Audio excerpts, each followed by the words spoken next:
Bonjour et bienvenue dans ce podcast qui donne la parole à des brasseurs, amateurs ou professionnels, débutants ou experts qui nous racontent leurs débuts, leur parcours, leurs galères, leurs succès et aussi leur actu. Moi c'est Aurélie. Et moi Karine.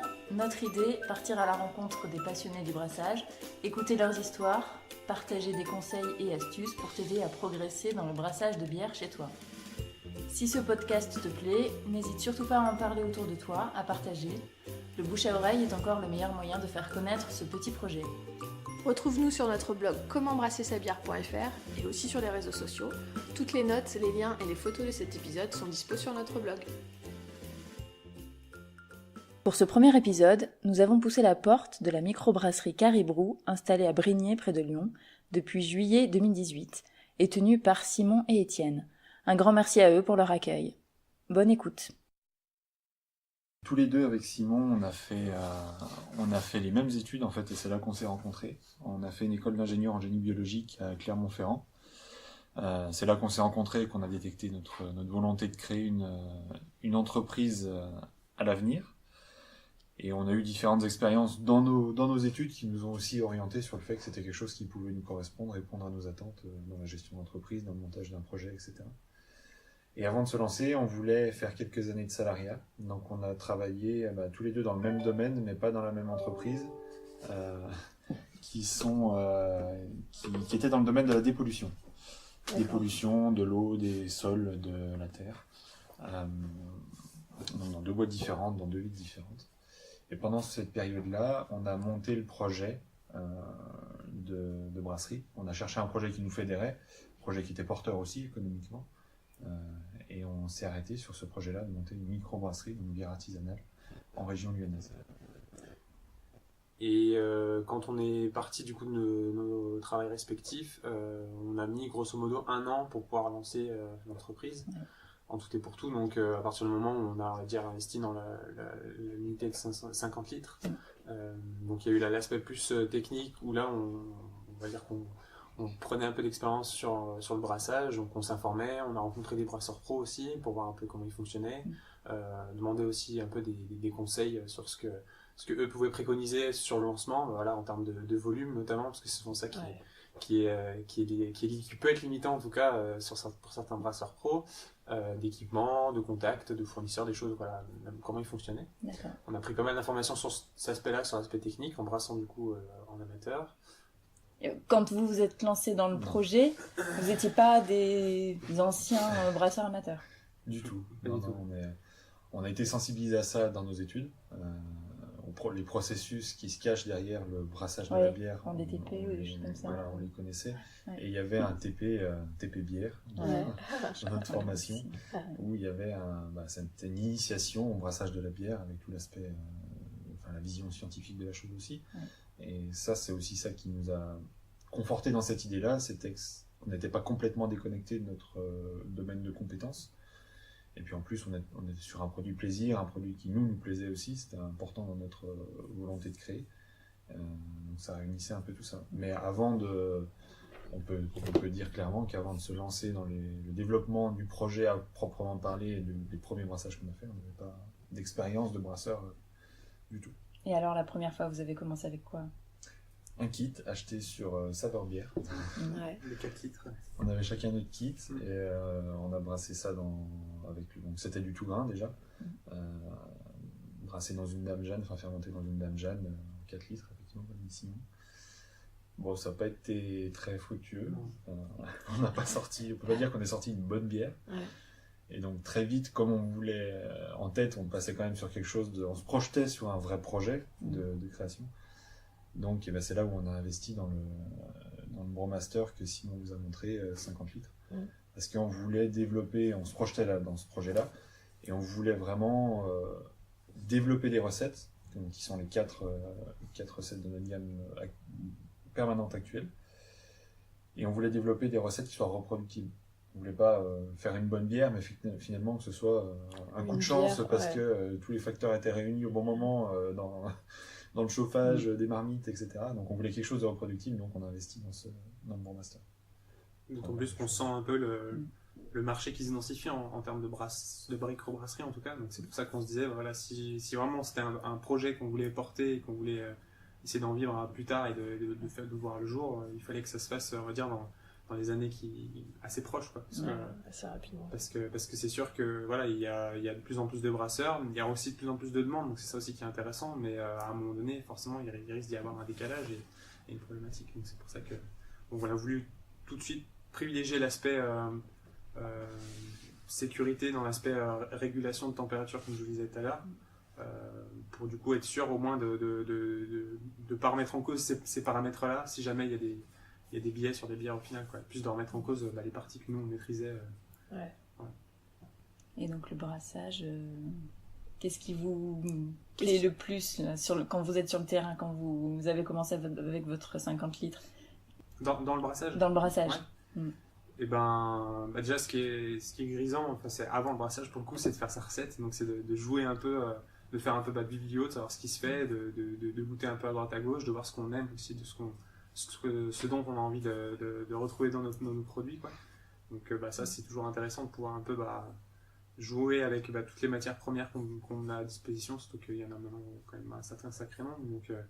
Donc déjà voilà, mettre un peu sur le papier cette recette là, et après une fois qu'on a enclenché l'aspect technique, c'est vrai que c'est toujours c'est un suivi perpétuel sur la journée, donc on guette, on va dire, tous les moindres petits problèmes qu'il peut y avoir, mais c'est toujours surtout sur les points critiques, parce que c'est ça qui est le plus complexe à gérer, les points, on va dire, de contamination potentielle, parce que c'est ça surtout en amateur qui peut poser problème assez rapidement, donc voilà.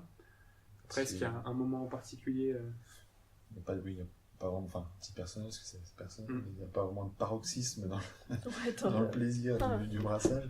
Mais ce qui est intéressant de manière générale, je trouve également, c'est d'avoir vraiment le contact direct avec les matières premières, de voir leur évolution, que ce soit organoleptique, en tout cas au cours du brassage, et même pendant le mois de fermentation, d'évolution de la bière jusqu'à sa potentielle consommation. Et c'est ce qui permet, quand on est sur un produit fini, c'est là où on voit qu'on acquiert un peu d'expérience au fil du temps, même si on est très très loin d'être des experts actuels, mais quand on analyse le produit, que ce soit gustativement après ou de manière globale organoleptique, on arrive à détecter la présence des différentes matières premières. Alors on n'est pas au stade de pouvoir dire il y a tel type, tel malt, tel malt, tel malt. Mais en tout cas, on peut détecter déjà ne serait-ce que les saveurs maltées, les saveurs houblonnées, des houblons plutôt amérisants, aromatiques. Et ça, c'est parce que au cours du processus de brassage, on est vraiment au cœur du processus avec les matières premières. On voit l'évolution, on voit leur impact sur le mou. Donc c'est tout ça aussi qui est intéressant dans le processus de brassage. C'est un processus vivant aussi. Donc c'est ça qui est captivant. Et alors pour arriver à un produit final commercialisable, il faut combien de temps à travailler la recette avant de se dire ce sera celle-là pour mettre au point la recette C'est variable. Ouais, c'est variable. Ouais. Après, ça dépend. Enfin, encore une fois, la maigre expérience qu'on a nous a appris, on va dire, certaines choses, mais justement, là, on est en train d'essayer de travailler de nouvelles bières. Donc déjà en restant sur le pro, on privilégie toujours de faire des tests sur le 50 litres. Alors, on n'est pas encore au point où on a trop d'expérience pour pouvoir lancer direct sur le 500 litres et dire c'est bon, ça sera bon. On dit ça parce qu'il y a certains confrères brasseurs qui le font. Faut pas avoir peur, quoi. Ouais, c'est ça. Après finalement, par exemple sur les 4 bières qu'on a faites, donc sur votre droite, en amateur, justement on a eu peu de mal à les figer, surtout pour, je crois, l'ambrée, la brune et la blanche finalement. Parce que... On a ajouté 2-3 fois les bons, mais le pire c'était mais, la blonde. mais le pire c'était la blonde. Donc, on a fait peut-être 8 ou 9 versions différentes. La problématique disait que finalement ce qui nous plaisait pas c'était le houblon. On n'arrivait pas à avoir justement une blonde qui nous correspondait, qu'on aimait en fait. Et du coup après c'est voilà, au départ, vu qu'on tâtonnait en plus et qu'on avait, on commençait un peu juste dans le brassage, donc c'était, on faisait varier un élément parce qu'on trouvait qu'il manquait de telle saveur, donc on se disait, tiens, on va rajouter un peu plus de ce houblon-là. Puis à force d'en rajouter, d'arriver à des quantités assez astronomiques, on se disait, c'est peut-être qu'il faut changer de houblon tout simplement, donc on rechange de houblon, on refait une recherche un peu sur quel type de houblon se marierait bien avec une bière blonde. Donc voilà, il y a beaucoup de de tests, puis de tests de nous, mais vu qu'on était à fond dedans, il y a aussi des tests de l'entourage, de voir un peu ce qui en ressort, quoi. De personnes voilà, qui boivent de la bière régulièrement ou non d'ailleurs, parce que c'est aussi ces personnes-là qui peuvent être intéressées. Donc il y a beaucoup de travail sur ce niveau-là qui faisait que voilà, on évoluait les versions. Mais comme disait Étienne, voilà, on n'avait pas une grosse expérience, donc ce qui faisait que on pouvait pas se permettre de tout modifier. Et du coup, si maintenant on s'intéresse aux astuces pour les débutants, si vous aviez à donner quelques astuces pour les personnes qui veulent se lancer à la maison, qu'est-ce que ça pourrait être? Là, on est vraiment sur... Déjà, après, je pense qu'on a un peu dit, c'est peut-être pas privilégier. Si vraiment on veut essayer de faire vraiment découvrir plus ce processus en lui-même et arriver à vouloir faire une bière, on va dire, qu'on peut sortir au moins aux copains ou à la famille, je pense que c'est surtout de peut-être pas privilégier les petits kits comme on a pu faire sur le 4 litres. Parce qu'avec du recul, on voit vraiment qu'il y avait peu d'intérêt. Même si, on va dire, ça permet de dégrossir le processus, ça reste quand même trop, je pense, artisanal pour réussir à avoir un produit qui soit au moins intéressant en tant qu'amateur, quoi. Donc peut-être faire un peu comme ce avec quoi vous êtes équipé, donc peut-être autour de 20 à 30 litres, c'est déjà plus intéressant. Ça permet, on va dire, d'avoir un petit dimensionnement, mais qui reste quand même, du coup, on va dire, à dimension réduite, mais qui donne une idée vraiment du processus global que peut avoir des brasseurs un peu pro. C'est pour ça que c'est plus intéressant, je pense. Et tester plutôt partir, ça dépend de la volonté de chacun, mais partir sur un processus tout grain plutôt qu'un processus avec de la mélasse ou des choses qui sont déjà une préparation, une semi-préparation du produit fini. Finalement, c'est vraiment avec le tout grain qu'on découvre l'intérêt de chacune des matières premières et l'intérêt de chaque phase du processus. Donc plutôt partir sur du tout grain. Ouais. Et aussi ne pas négliger l'aspect nettoyage, même si c'est de pur amateur. Si on veut vraiment avoir un produit final qui soit parlant, il faut être rigoureux sur toutes les phases de nettoyage. Sinon, ça peut introduire des biais dans votre produit fini qui ne viendront pas forcément des matières que vous avez utilisées, des houblons, parce qu'il y aura des faux goûts qui vont se révéler, des arômes qui ne devraient pas forcément être là et qui vont prendre le dessus, qui vont vous dire ma recette n'est pas bonne, alors qu'en fait c'est peut-être plus le processus de nettoyage qui a biaisé le produit fini. Ouais. Donc, même en pur amateur, ne pas négliger cet aspect-là. Ça sera peut-être pas possible pour tout le monde, mais ce qui est bien aussi, c'est d'avoir un petit espace qui est consacré pour la bière, déjà si on est sur du 20 à 30 litres. Donc je sais que peut-être certains n'ont pas forcément la possibilité d'avoir, on va dire, un petit espace de cave ou un petit espace vraiment qui lui est dédié, mais c'est vrai que ça peut permettre aussi de bien sectoriser les choses et de pouvoir avoir son petit endroit, sa petite brasserie, quoi. Voilà, c'est ça. Pour mettre ne serait-ce que le stockage, des choses comme ça, et puis tout ce qui concerne la bière et tout ce qui concerne la petite brasserie amateur. Et quand vous avez brassé au début, vous êtes parti pour l'empâtage sur du monopalier ou sur du multipalier? Multipalier. Direct. Ouais. Vous avez jamais fait de brassin en mono? Parce que ça peut être aussi quelque chose de facile pour débuter, parce que ça complexifie quand même vachement le produit. Mais... Surtout en tant qu'amateur, quand il faut gérer les paliers de température et qu'on n'a pas qu'il n'y a rien d'automatisé finalement, qu'on le détecte avec un petit thermomètre qu'on plonge dans le mou. Il y a des deltas qui ont des influences non négligeables. La température est tellement importante dans le processus de brassage, c'est clair, sur le produit fini, ça peut avoir un impact. Après, le multipalier est quand même intéressant pour travailler son produit fini. Sur le corps de la bière, sur la structure de la mousse, sur pas mal de choses. Après, nous, sur des recettes actuelles, une recette sur laquelle on est en train de travailler, une stout, on fait du monopalier. Ouais. Donc ça dépend vraiment de la bière souhaitée. Mais après, c'est vrai qu'en amateur, forcément, c'est peut-être pour vraiment débuter, on peut réussir à faire une bière qui est tout à fait correcte en faisant du monopalier. Ouais.